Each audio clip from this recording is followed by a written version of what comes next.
When it happens in Europe or America, it's headline news. But in Turkey, they take it for granted that getting a tank full of petrol will take all day. There are only two kinds of garages here, those closed for lack of petrol, and those under siege by hundreds of motorists, waiting not always patiently in queues often miles long. And if that fails, well, some people have just given up the struggle. And it's not just petrol.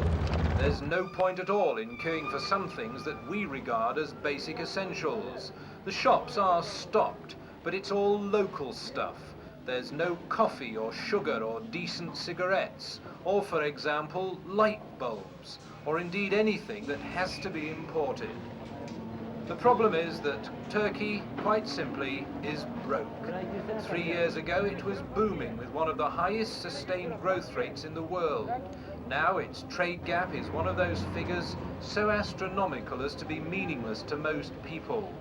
More than £1 billion this year. Inflation is around 70% and rising. Unemployment is 25% and rising. And a combination of being out of work and broke and unable to buy things, even if you do have a few lira in your pocket, has led inevitably to internal strife. More than 600 people have died already this year in factional fighting between various political groups, and the army are on the streets. Nearly a quarter of the country is under martial law, a major blow to a nation that has spent half a century living down its past and earning a reputation of democracy of which it was proud. Now that democracy is threatened by a weak coalition government incapable of tackling the escalating problems. From localized incidents, the violence has been steadily growing. In Adana, for example, 803 people are standing trial, in which over 100 people died. They're not the usual activists who get caught up in such incidents. They include housewives and school children, professional people and unemployed labourers, and 330 of them face the death penalty if found guilty. Whatever the outcome of the trial, it'll almost certainly be the signal for yet more violence. Turkey's problem was one most nations of the world suddenly faced in 1973 when the Middle East war created the oil crisis.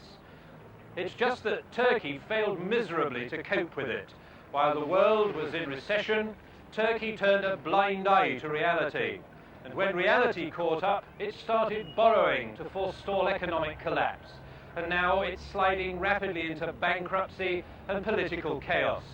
And although Turkey owes more to Eastern influence than Europe and the West, its problems are of major concern to us, because Turkey is the southeastern cornerstone of NATO.